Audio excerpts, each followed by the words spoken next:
les ambiances fusent de partout, que ce soit du nord au sud, de l'est à l'ouest et même au centre. Tout le monde est au cœur de la CAN, même la musique, n'est-ce pas, Frédéric Gorebi? Bonjour. Bonjour. Comment ça va? Très bien, très bien. Ah, ok, on imagine bien. Alors, vous êtes avec nous depuis quelques semaines maintenant. On parle CAN, mais on parle CAN sur le digital. On rappelle que vous êtes avec nous ici à la RTI. On rappelle que vous êtes RTI Info. RTI Info. Merci de recadrer un peu mon cerveau ce matin. Alors, avec vous, on parle bien sûr de ce qui s'est passé depuis, bien sûr, le début de cette semaine. Depuis le lundi. Depuis le lundi, oui. Un lundi noir, un lundi douloureux. Oui. Cauchemardesque, on pourrait dire. Les réalités du football. Bon, et depuis lundi, quelqu'un me disait hier, depuis lundi, il dit Gorée, depuis lundi, la Côte d'Ivoire joue. Parce qu'à chaque fois qu'on joue un match, c'est comme si c'était les éléphants qui étaient en lice. Oui, oui. Puis hier, la délivrance totale. Grâce à nos amis venus du royaume chérifien. Coucou à vous les gars, bravo. Alors, qu'est-ce qui s'est passé sur les réseaux sociaux? Depuis lundi... On commence d'abord avec lundi, avec ce qui s'est passé, la défaite. Après la cuisante défaite face aux langues nationales de la Guinée équatoriale, eh ben, c'était le deuil total dans le pays et notamment sur Internet. Oui. C'était un défouloir. Les gens ont dit tout ce qu'ils pensaient. Ils ont attaqué le président de la FIFA, le coach national, le sélectionneur Jean-Luc Gasset. Ils ont attaqué tout le monde. Et c'était des lamentations. Facebook était devenu le mur de lamentation, l'image de celui qui se trouve en Israël. Bien sûr. Alors, donc, on l'a vu un peu. Vous avez dit défaite cuisante. Moi, j'ai dit, vous connaissez le yétissé? Le yétissé, non? Non. C'est un plat équato-guinéen. Ça se mange à Malabo et à Bata. C'est comme ça qu'on a été dégusté le lundi. Mais bon, je dirais un kégenou d'éléphant. Un kégenou d'éléphant, ben oui. Mais c'est ça, les réalités du football. Hein. On a vu le Brésil qui s'est fait battre 7-1 par l'Allemagne. En demi-finale de la Coupe du Monde de 2014, qui se passait sur le sol brésilien. Oui. Et bon, c'était un cataclysme. Les Brésiliens ont pu rebondir, ont pu passer à autre chose. Et je dirais que la Côte d'Ivoire, 4-0, de mémoire de jeunes Ivoiriens, du haut de 40 ans et plus, j'ai jamais assisté à une telle déconvenue. C'est vrai que la RDC, sous le magistère d'Hervé Renard, est venue nous battre ici, mais le score était de 4-3. Oui. Donc, pour aller à Malabo en 2015, là où nous avons été champions d'Afrique.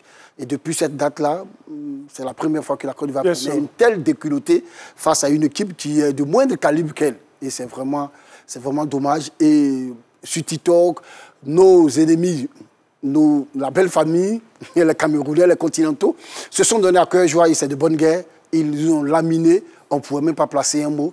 Et puis, bon, hier, il y a eu la délivrance. Et donc, il y a eu l'avant, pendant et après ce match du Côte d'Ivoire-Zambie via le Maroc.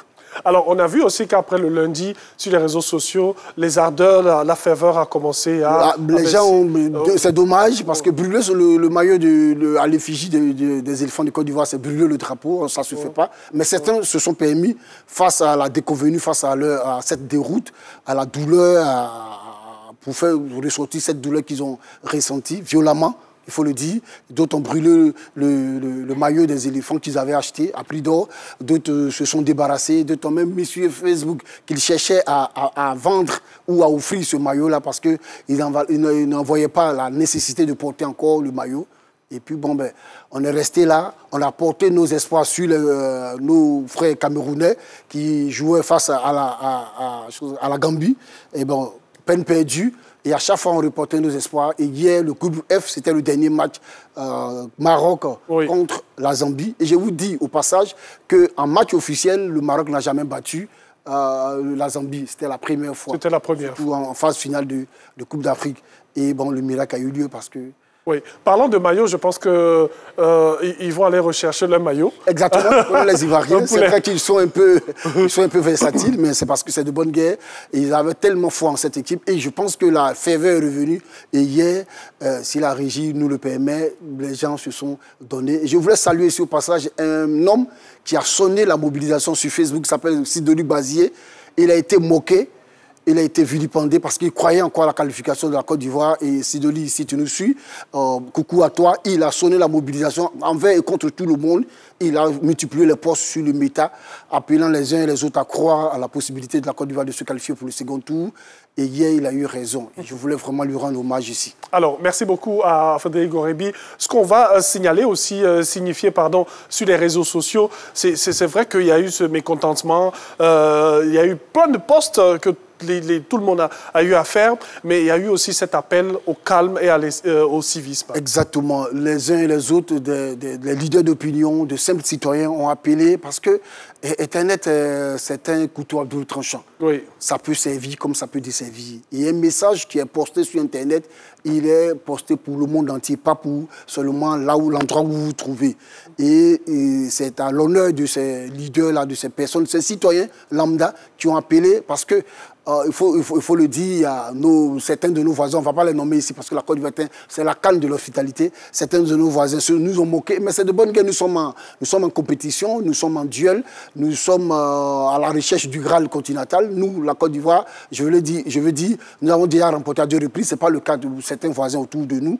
Et ils nous ont moqués, mais c'est à rien de courir, c'est l'arrivée qui compte. Oui, et c'est tout ça le football. Pardon, il y a un petit chat dans la gorge. C'est tout ça le football. C'est la compétition. On peut gagner comme on peut. Il y a 3 résultats. Voilà, il y a la victoire, le match nul et la défaite. Ben oui. Et donc, mais toujours est-il qu'il faut prôner le fair play. Et nous appelons ici au civisme des uns et des autres, à la responsabilité des uns et des autres, parce que quand on utilise Internet, notre responsabilité est engagée. Parce que le post qu'on fait, le tweet qu'on envoie, il n'est pas seulement adressé à nous, à nos amis, il est adressé au monde entier. Et nous ne pouvons penser aux choses qu'on appelle ça, penser aux conséquences, oui. Le mot me revient, aux conséquences que peuvent provoquer ces postes-là. Croyons qu'on s'amuse ou bien on fait de la dérision, mais ça peut dégénérer, ça peut aller en vrille, comme on le dit de façon triviale. Oui, donc vous nous suivez de partout. On incite vraiment toutes les personnes, que ce soit ici, mais aussi à l'extérieur. De la diaspora, comme ceux d'ici. Oui. Il faudrait faire attention à Internet. Voilà. Tout ne se dit pas sur Internet. Tout ce qui est sur le net n'est pas net. Oui. Ça, il faut retenir. C'est bien de le signifier. Alors, pour la suite, c'est bien sûr encore des posts et des publications qu'on aura, certainement, parce qu'on est plus content aujourd'hui, donc on verra autre chose que ce qu'on a vu le lundi. C'est comme jour férié, c'est comme une parturiente qui finit son travail à la maternité. C'est vrai qu'il y a eu la douleur, mais la joie qui précède cette douleur-là, elle est immense, elle est totale. Et je demande aux uns aux autres de savourer cette victoire, même si certaines mauvaises langues disent que ce n'est pas procuration, mais c'est de bonne guerre, on est en compétition. Et ce sont les règles de la CAF. Donc, on n'a rien inventé. Ce n'est pas une faveur faite à la Côte d'Ivoire, c'est les retombées de ce que la CAF a mis en place comme process dans ce genre de compétition. Et bien sûr, vous l'avez dit, donc des règles. Dans tous les cas, les 8e de finale, vous allez les suivre, bien sûr, sur RTI 1. Et donc, bonne chance à tous les pays qualifiés. Oui, le lundi, on joue contre nos voisins, les Lions de la Teranga, voisins de la sous-région, les Lions de la Teranga, qui ont fait bonne figure, mais je pense que ça sera leur dernier match parce qu'un éléphant, ça trompe toujours. On verra bien. N'empêche que ça sera chaud. Oui, ça sera très chaud. Devant une équipe qui a 9 points, qui est très en forme, qui a montré une capacité magnifique sur le terrain. 3 matchs, 3 victoires, voilà. 9 points. Tant de buts marqués, je pense qu'ils ont marqué 8 buts, ils en ont encaissé 1. Oui. Et c'est 3 plus 2. Chaque fois, ils ont donné 3 buts. Premier match, deuxième match et le troisième match, ils ont donné 2 buts. Ça fait 8. Ils en ont encaissé 1 face au Cameroun, ça fait -1. Donc, ils ont plus 7. C'est vraiment, c'est du grand art. Ils ont mis là-bas comme très haute. Voilà. Ouais.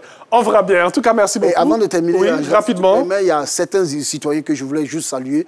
Il y a Cyril Djedjed qui fait un travail de fact-checking pas possible.